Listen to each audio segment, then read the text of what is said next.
सर्वसामान्यांच्या हक्काचा आवाज जागर जनस्थान। म्हणून दुसरं काही नाही हे लाईव्ह चालू आहे हे नाही फेसबुकला मॉनिटर दुसरं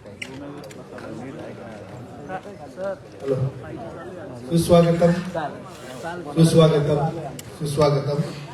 नाशिक महानगरपालिका नाशिक मनपा सार्वत्रिक निवडणूक 2025 ची आज आरक्षण सोडत या महाकवी कालिदास कला मंदिर येथे माननीय आयुक्त तथा प्रशासक मनीषा खत्री मॅडम यांच्या उपस्थितीत संपन्न होते। या सर्व आरक्षण सोडतीचे नियोजन माननीय उपायुक्त लक्ष्मीकांत साताळकर यांनी केलेले आहे। आपण नाशिककरांना आवाहन केल्याप्रमाणे आपण या ठिकाणी उपस्थित झालात। मी नाशिक महानगरपालिकेच्या वतीने आपल्या सर्वांचं या ठिकाणी सहर्ष असे स्वागत करतो। नाशिक महानगरपालिकेच्या वतीने पुनश्च एकदा आपल्या सर्वांचं सहर्ष स्वागत। मी या ठिकाणी पीपीटी सादर केली जाणार आहे आणि सन्माननीय साताळकर सर हे या पीपीटी विषयी आपणा सर्वांना या ठिकाणी माहिती देतील। मी साताळकर सरांना विनंती करतो आपण या आरक्षण सोडतीविषयी उपस्थित नागरिकांना नाशिककरांना माहिती द्यावी। उपस्थित सर्व पत्रकार बांधवांचे देखील नाशिक महानगरपालिकेच्या वतीने सहर्ष स्वागत। धन्यवाद। आजच्या या नाशिक मनपा सार्वजनिक निवडणुकीच्या अनुषंगाने होणाऱ्या आरक्षण सोडतीच्या अनुषंगाने उपस्थित सर्व नागरिक पत्रकार बांधवांचं स्वागत। आरक्षण सोडत प्रक्रिया कशी असेल याची एक थोडक्यात माहिती आपल्याला या पीपीटीच्या स्वरूपात सांगतो, जेणेकरून मग जर प्रक्रिया सुरू झाली तर मग आपल्याला तर हे जो आरक्षण सोडतीचा कार्यक्रम आहे जे माननीय राज्य निवडणूक आयोग आणि महाराष्ट्र शासन यांनी वेळोवेळी काढलेले आदेश आणि त्याच्यानुसार होतो, तर त्याच्यात जो सर्वात महत्त्वाचा म्हणजे राखीव जागांच्या वाटप करण्याचे जे नियम आहेत ते 20 मे 2025 चे आहेत। नंतर अ महानगरपालिकेची प्रभाग रचनेची जी अधिसूचना आहे ती 10 जून 25 ची आहे। नंतर महानगरपालिका सार्वत्रिक निवडणूक 4 सदस्यीय प्रभाग पद्धतीनुसार आरक्षण निश्चिती करण्याबाबतचे आदेश 24 ऑक्टोबर 2025। तसेच आपण जे आरक्षण आता SC ST आणि OBCचं काढणार आहे तर त्याला सोडतीच्या कार्यक्रमाला जी आयोगाने मान्यता दिलेली आहे तर ती मान्यता 6/25 आहे।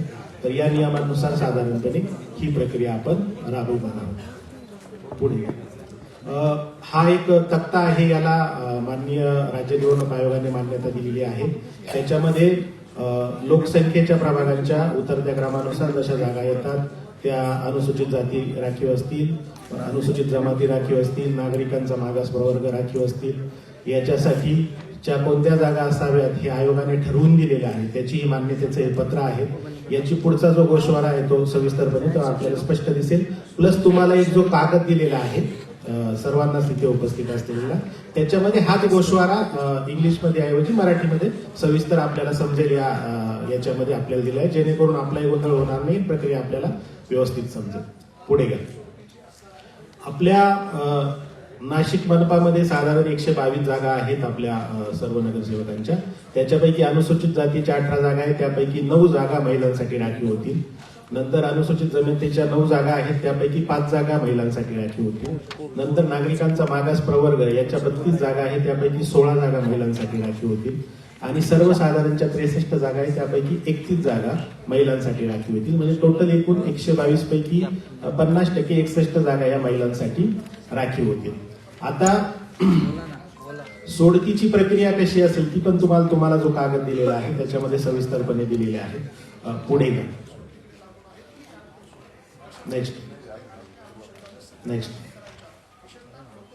आता सर्वात प्रथम आपण काय करणार आहोत की आपल्याकडे 31 प्रभाग आहेत, त्यापैकी 29 प्रभाग हे 4 सदस्य आहेत आणि 2 जे प्रभाग आहेत ते 3 सदस्य आहेत, प्रभाग क्रमांक 15 आणि 19। तर प्रत्येक ठिकाणी 3-3 जागा आहेत। तर या 3 पैकी आपल्याला कोणत्या प्रभागामध्ये 2 महिला द्यायच्या आणि कोणत्या प्रभागामध्ये 1 महिला द्यायची हे आपण सर्वप्रथम चिठ्ठीद्वारे हे करणार आहोत। दोन्ही प्रभागांच्या चिठ्ठ्या या ड्रम मध्ये पडतील आणि दोन्ही प्रभागांच्या चिठ्ठ्यांपैकी जी चिठ्ठी निघेल त्या चिठ्ठी ही त्या प्रभागासाठी 2 महिला असतील, राहिलेल्या प्रभागासाठी 1 महिला असेल। पुढे ओके ना। यानंतर अनुसूचित जातीच्या महिलांकरता प्रभाग निश्चित करणं, जे आयोगाने लोकसंख्येच्या प्रमाणानुसार प्रभाग निश्चित केलेले आहेत. प्रभाग क्रमांक 1, 2, 4, 8, 9, 11, 12, 14, 16, 17, 18, 19, 20, 21, 22, 27, 30 आणि 31 या जे प्रभाग आहे 18 पैकी, तर 18 प्रभागांच्या ज्या आहेत त्या चिठ्ठ्या या ड्रम मध्ये टाकल्या जातील. त्यापैकी 9 चिठ्ठ्या या काढण्यात येतील आणि ज्या चिठ्ठ्या निघतील त्या महिलांसाठी आरक्षित असतील. उर्वरित चिठ्ठ्या ज्या आहेत त्या जनरल SC जनरलसाठी राखीव असतील. पुढे त्याच पद्धतीने अनुसूचित जमातीचे पण 9 प्रभाग निश्चित करण्यात आलेले आहेत. ते जे प्रभाग आहेत ते आपल्याला 1B, 2B, 4B, 6A, 8B, 11B, 16B, 23, 27B. तर या पद्धतीने याच्यापैकी पण आपल्याला 5 चिठ्ठ्या काढायच्या आहे. म्हणजे अनुसूचित जमातीच्या 9 पैकी 5 जागा महिलांसाठी राखीव होतील आणि ज्या चिठ्ठ्या निघतील त्या महिलांसाठी राखीव असतील. पुढे आता नागरिकांचा मागास प्रवर्ग याच्याकरता एकूण 32 जागा राखीव आहे. तर या 32 जागांपैकी आपल्याला सुरुवातीला काय करायचंय की प्रत्येक प्रभागाला, म्हणजे आपले 31 प्रभाग आहेत, तर प्रत्येक प्रभागाला एक जागा आपल्याला वाटून द्यायची आहे. 31 त्या जागा होतील. 32वी जागा जी आहे ती मात्र आपल्याला सोडतीने काढावी लागेल, की ज्या ठिकाणी 3 किंवा 3 पेक्षा कमी आरक्षण आहे त्या ठिकाणी आपल्याला त्या सोडतीला टाकावे लागतील. हे ड्रॉ कसे काढायचे हे पण कोणत्या वॉर्ड मधून काढायचे हे पण आयोगाने ठरवून दिलेले आहे. 1, 3, 5, 7, 10, 13, 15, 24, 25, 26, 28, 29 याच्यामधून एक चिठ्ठी निघेल जी की 32वी जागा असेल BCCची, म्हणजे नागरिकांच्या मागास प्रवर्गाची. इथून पुढे मी नामाप्र म्हणेल, नागरिकांचा मागास प्रवर्ग. तर या पद्धतीने ठरवून दिलेले 31 प्लस ही 32वी जी चिठ्ठी निघेल ती अशा 32 जागा आपल्याला नागरिकांच्या मागास प्रवर्गाकरता राखीव होतील. पुढे आता नागरिकांच्या मागास प्रवर्गांकरता महिलांकरता आरक्षण करायचंय. तर प्रथम ज्या प्रवर्गामध्ये नागरिकांच्या मागासवर्ग प्रवर्गाकरता 2 जागा राखीव केल्यात, म्हणजे मगाशी मी सांगितलं की जी एक चिठ्ठी काढायची ती ज्या प्रभागात जाईल तिथे 2 जागा या नामाप्रसाठी होतील. तर त्यापैकी 1 जागा ही सरळ महिलेसाठी जाईल. त्यानंतर ज्या प्रभागांमध्ये 1 किंवा अधिक जागा एकतर अनुसूचित जाती किंवा अनुसूचित जमाती किंवा दोन्हींकरता राखीव असतील, परंतु त्या जागा त्या प्रवर्गातील महिलांकरता राखीव नसतील, तर प्रभागातील नामाप्रची जागा महिलांकरता राखून ठेवण्यात येईल. तशाच प्रकारे जागा नेमून दिल्यानंतर जर नागरिकांच्या नामाप्रवर्गातील महिलांकरता राखीव असलेल्या कोणत्याही जागा शिल्लक राहत असतील तर त्या जागा खंड ब ज्या नमूद केलेले मात्र 5 जागा नसलेल्या, आपला कुठेही 5 जागा नसलेला नाहीये त्याच्यामुळं हा लागू होत नाही, अनुसार अशा आरक्षणाखाली विहित केलेल्या संख्यात्मक मर्यादेपर्यंत महिलांसाठी, संख्यात्मक मर्यादा म्हणजे प्रत्येक प्रभागात 4 जागा आहेत तर 2 जागाच आपल्याला महिलांसाठी 50% प्रमाणे देण्यात येतात. तर 2 जागांपर्यंत आपण त्या जागा राखीव ठेवल्या तिथे. उरलेल्या जागा मात्र आपल्याला ड्रॉने काढाव्या लागतील.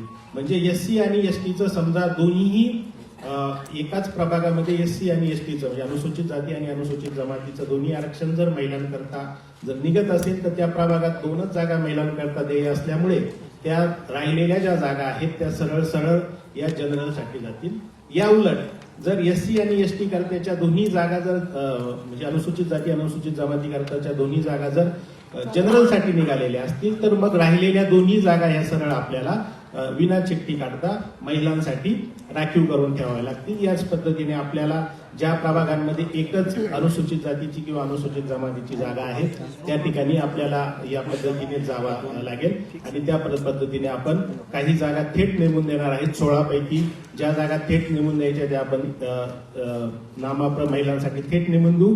राहिलेल्या ज्या जागा आहेत जिथे 2 पेक्षा कमी संख्या होते महिलांची त्या ठिकाणाहून आपण सोडतीने काढणार आहोत. या पद्धतीने आपण सोडत काढल्यानंतर आपण अनुसूचित जाती महिला, अनुसूचित जमाती महिला आणि नामाप्र महिलांच्या जागा निश्चित करणार आहोत आणि त्यानंतर शेवटी मग मात्र राहिलेल्या ज्या जागा आहेत त्या ह्या सर्वसाधारणच्या राहतील आणि मग त्याच्यामध्ये ज्या प्रभागामध्ये 1 किंवा 1 पेक्षा कमी जागा असतील त्या ठिकाणी आपण 2 जागा या सर्वसाधारणच्या नेमून देणार आहोत, जेणेकरून आपल्या आरक्षणाची जी प्रक्रिया आहे आणि एकूण जी संख्या आहे 61ची ती आपली निश्चित होईल आणि महिलांचं आरक्षण आपलं होईल. या पद्धतीने साधारणपणे सोडतीची प्रक्रिया आहे. सोडतीची प्रक्रिया पूर्णपणे आपल्या समोर पारदर्शक पद्धतीने होणार आहे, आपल्या समोरच होत आहे, प्लस याचं व्हिडिओ चित्रीकरण होणार आहे. आपण हे 10 केबलवर लाईव्ह पण दाखवत आहोत, फेसबुकवर पण आपण ही प्रक्रिया पूर्णपणे लाईव्ह दाखवत आहोत. तर सोडतीचा कार्यक्रम आता सुरू करणार आहोत. सोडतीच्या चिठ्ठ्या काढण्यासाठी आपल्या समोर आपल्याच मनपा शाळेचे 4 विद्यार्थी आलेले आहेत. मी सर्वात प्रथम त्यांना समोर बोलवतो आणि त्यांनी त्यांचे नाव सांगतो.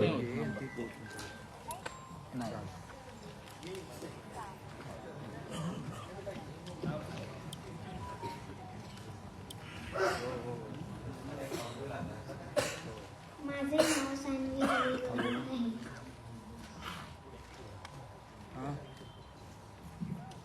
माझे नाव अनुष्का सदाव सोनी आहे. माझे नाव अर्पित रवींद्र जाधव आहे. माझे नाव सुरेश तोलाराम चौधरी आहे.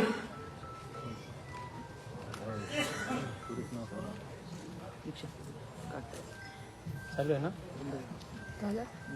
ठीक आहे, चालू राहतो. काय नाव आहे घेतलं? बंद करून डायरेक्ट तुम्ही चालू ठेवा.